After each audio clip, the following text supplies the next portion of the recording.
Hi guys, welcome back. Hey, hi Violet. All right, let's get into this, shall we? Let's go for a single storyline since it is Friday or Friday. Let's see what we got. How do we begin? Ooh, two reversals. We have got a Knight of Cups and a Five of Wands, both in the reverse. Okay, so somebody has just let go of an emotionally complex situation. They're not thinking about it anymore. So I don't want to bring it up too much because they're like, yeah, I don't fret over it. I don't go round and round in my mind over it anymore. I don't even have the same emotion. I certainly wouldn't move toward this anymore. I think that is an amazing energy for our character to be in. They're good. Violet, you're so adorable. We got a Queen of Wands. We got the Star. God, this character feels amazing. They are reclaiming their identity, their turf. This is, I'm going to say it is a Queen of Wands. Now, this doesn't have to be a feminine. This could be a masculine just as easily, but we do have someone who is standing in their personal empowerment. They feel good. They feel sexy. They feel like really what's on their mind is their goals, where they want to go in life, what they want to do. This is not somebody who's sitting at home fretting over an ex. This is not somebody who wonders when a person is going to come into their life. And let me just show this upright, because it's almost as if with that Knight of Cups, for a period of time, since we have like a ghostly image that's with eyes open, but then a more tangible image with eyes closed, it almost makes me think that whomever our Queen of Wands used to like have emotions for, I gotta say, they might have come to the conclusion that, you know, who they thought somebody was, or back when they loved that person once upon a time, is different now.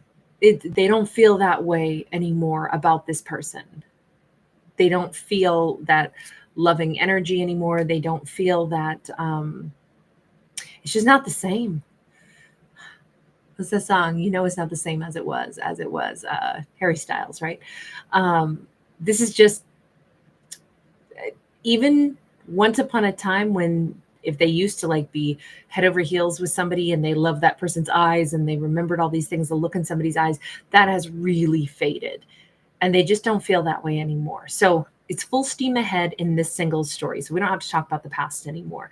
This is only her setting a goal. So I want to know what the goal is. We have Aquarius. She might want to travel somewhere. She might be setting her sights on becoming famous. If she wants to be a fashionista, if she wants to get her energy put out there, and you know, put some kind of like her name on a map or something, that could be like she's determined to get her slice of the pie. Let me put it that way.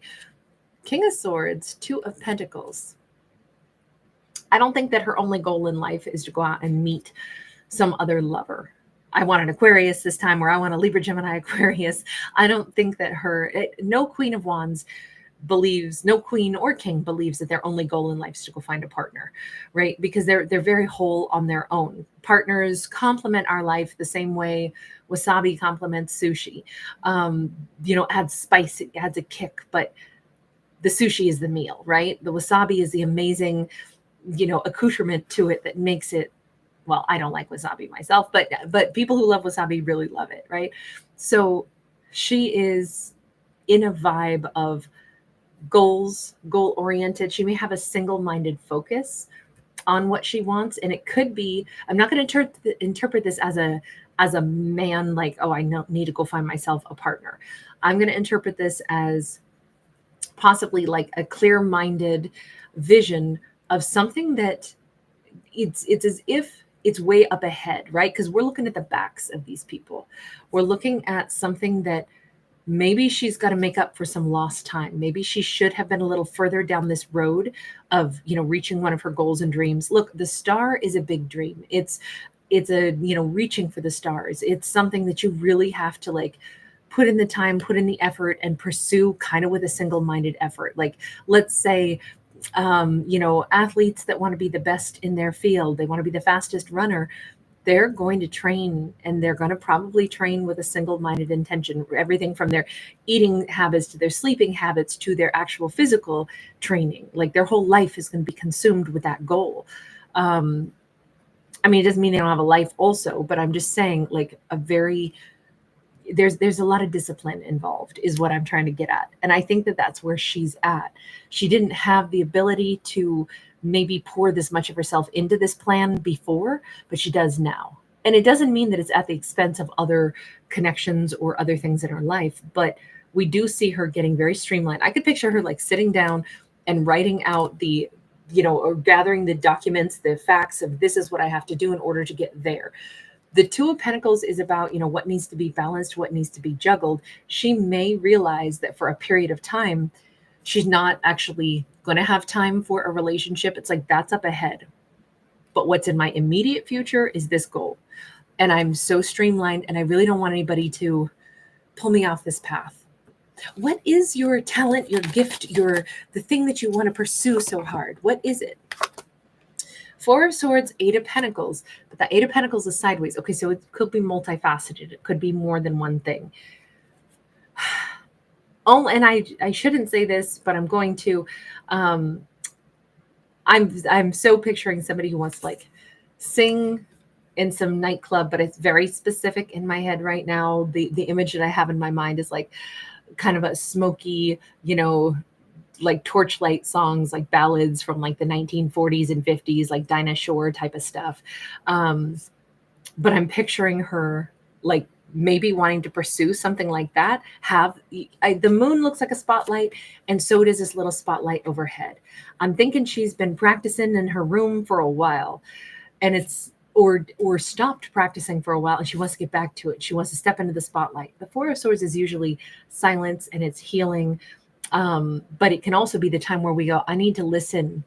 I need to kind of like hear where the opportunities are coming from, hear what the universe is saying to me.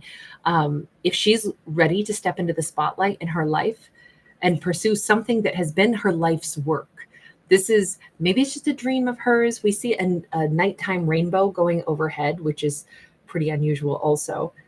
I don't know. I just get this vibe that she's got a multifaceted plan to get into the spotlight, and she really wants to listen to what her genuine like soul's calling is. It's something that would be really soothing for her. It's something that would be she might be needing to develop her image first and then pursue like getting into the spotlight. She might need to develop, anything from like, even here you see her hairstyle is very like 1940s kind of energy, but she might be needing to first develop her style, keep it to herself, do some practice runs, kind of get the image figured out. Yeah, this is something she wanted a long time ago that she didn't get to pursue. We have the Death card in the reverse. This is not over. This dream isn't over. It was just kind of put on ice when she got kind of waylaid by some complicated romantic dreams. And those romantic dreams are really, at least with whomever she used to want, she doesn't want them anymore. And it's bringing her back to kind of her life purpose, her life goals, things that were never gone out of her head. But I do think she might have been the kind of person who would have sacrificed something in order to, like, maybe she would have sacrificed her dream, her goal, her life path, even for the right person, or who she perceived to have been the right person. Well, I could imagine like somebody who, if you're going to step into the limelight and you're going to be super dedicated to a goal, that could make a relationship tough. And for a while she was like, oh, I don't care about my goals. Let me just have this love. Now I think she's saying, I'd rather have somebody maybe after I've reached the dream that I have. I put it on hold for a little too long. I do feel like she is a more mature age, very like somebody who ages like fine wine. She could be 50s, 60s, and she looks this freaking good. She's somebody who has like blossomed even more. And because she gave up a dream for a period or put it on hold and is now coming back around to it and really immersing herself in it, I think that there's a sophistication, or even let's put it this way. Sometimes you meet somebody who is, let's say they're battle weary, but on the other hand, they have been through some battles, and they have this vibe. Like you look at them and you go, damn, they immediately command a certain amount of respect. That she's got a little bit of that vibe. I honestly think she looks better now than she did when she was quite a bit younger. I think she's a character, and this could be a him too. Bear that in mind. Whoever this is, maybe some of their baby face features have gone away. Maybe they've got a little bit more chiseled cheekbones. We have her showing up as a masculine and a feminine. So very strong-willed, very balanced in the divine, yin yang energy.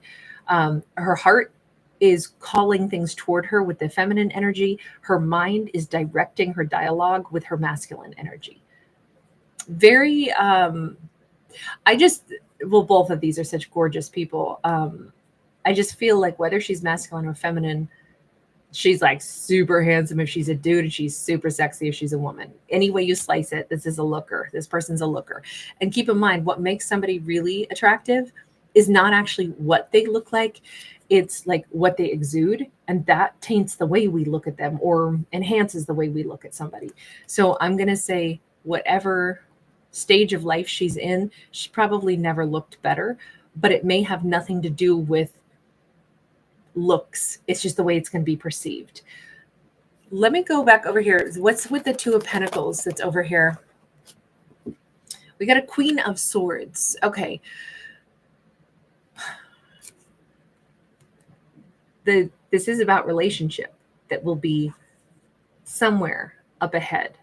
When her ancestor helps her to encounter the right person for her, when she's accomplished what she needs to, that's where she wants to meet somebody when she's that whole and fleshed out, when she's received everything that she wanted, when she's pulled her energy together and gotten the happiness that she wanted to have, her goal achieved. That's when she'll trust that her ancestors are going to help her either be guided to the right person, or it's like the difference between meeting somebody when we are the first day at a job versus meeting somebody that we've already worked in an industry for 10 years. It almost feels like, she'll meet somebody when she's already like made her way and she's had this success and she knows this, or she believes this. I'm not going to say sometimes things don't go the way we intend, but I will say that's her thought process right now in this snapshot of this story. Universe, do you have anything to say to her about her best laid plans here? Four of Swords. This entire process is actually her healing journey, which is ironic because it's not really what it seems like to her. She says, oh, I've claimed my life again. I'm going after my goals. And the universe is like, yeah, darling, claiming your goals is you healing from a tremendous disappointment that you went through. I'm glad you don't see it that way. That's awesome. You're pouring your energy into reviving yourself. You think you're empowered, but in fact, and you're empowered enough to heal yourself by doing the things that are a real extension of who you are. So beautiful. She, I know we have this rose like emanating from this knight's heart space. It just feels like the best part of her is about to be on display. I do feel like this is a talent. She is going to either become quite visible, quite famous. She's got what it takes. The best part of her is what is being like, kind of like it's starting to bloom. We've got a Four of Pentacles. I said before, it's like multifaceted, the kind of thing that she needs to go ahead and do now for herself. The Four of Pentacles is, holding on, holding back. But here we see a highly compartmentalized and kind of spacey little card. This can also sometimes be a card of boredom.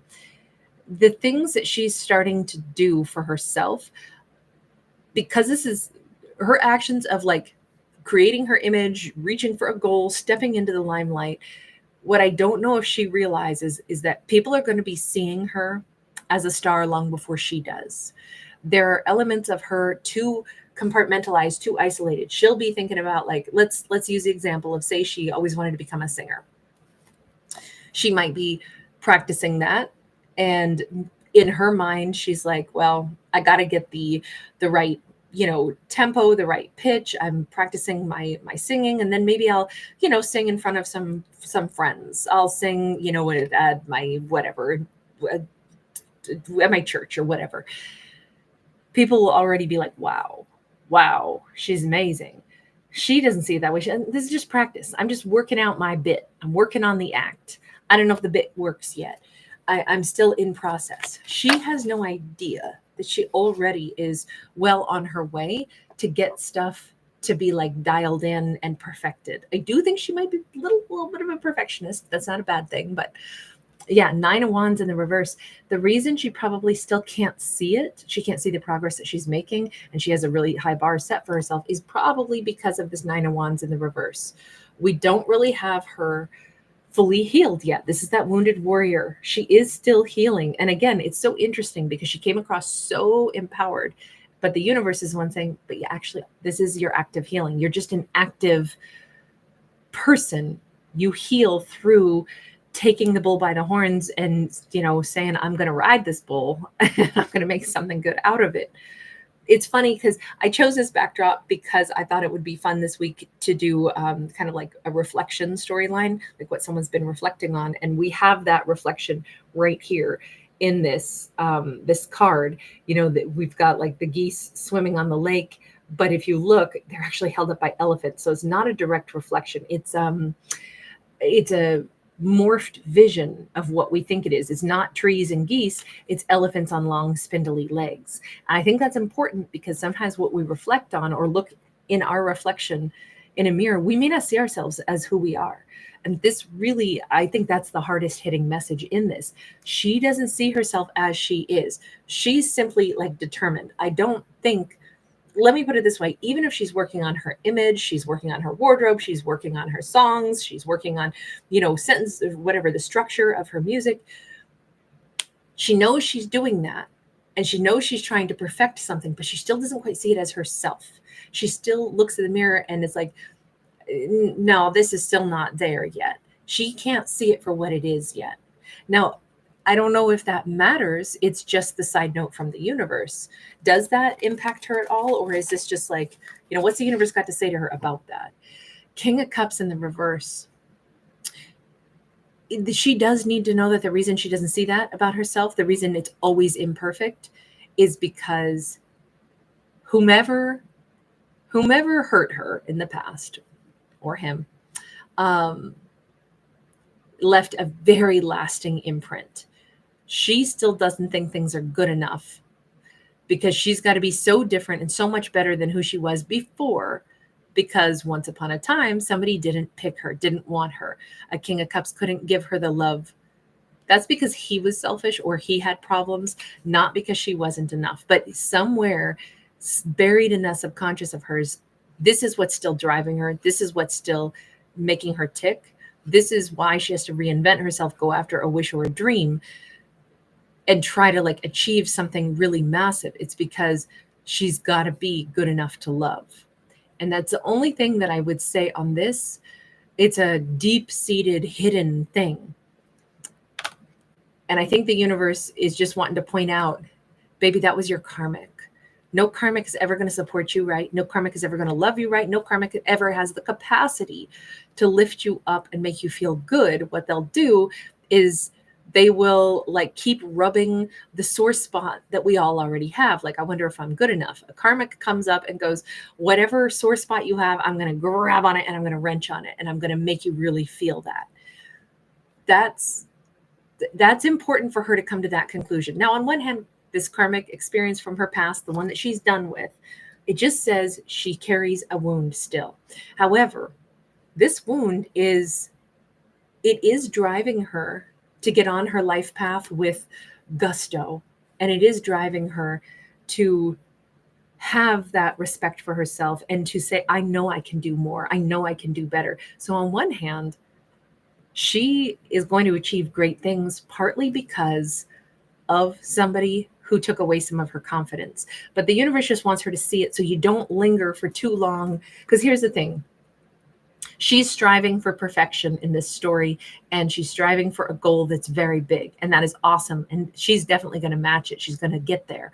But the universe is like, but she may not know when she arrives at that big goal or big dream, when all of these cards still say she's not seeing herself in a true light. She's driven by something that even in her own subconscious is hidden away. And this is still an act of her reclaiming her identity after having had great wound.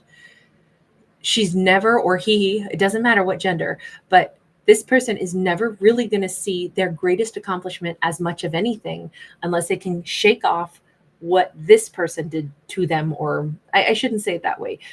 Karmics don't necessarily, like, they don't have to set out to try to rub on our bruises. They just, we're attracted to them because we already have those scars. And it's like, oh, this is dysfunctional. That's familiar. Let me go ahead and rub up against that. You know, it's, so I don't really want to paint them as like a villain because they got problems of their own, right?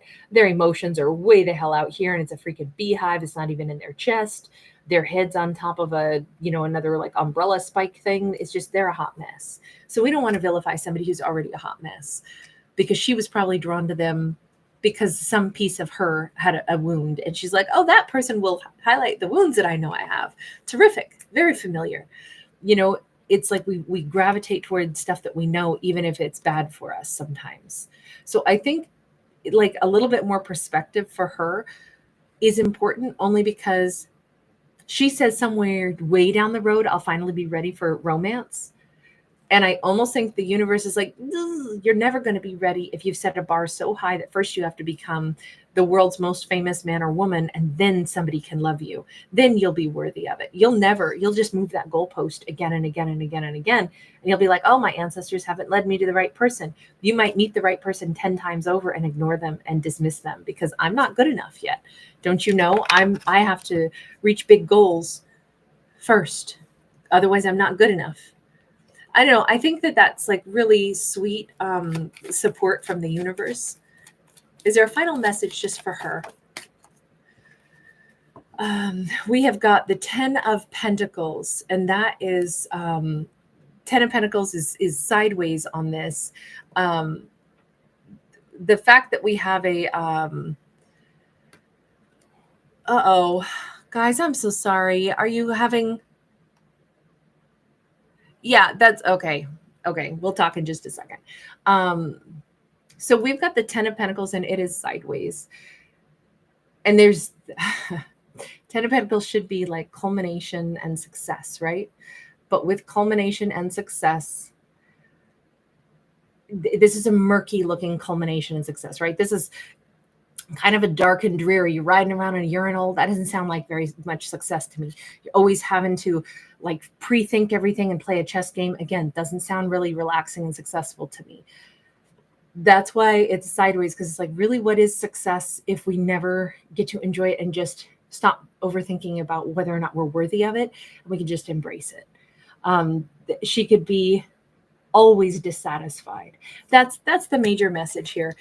Like, she's already good enough. She's already good enough. All right, you guys, I'm going to leave that one.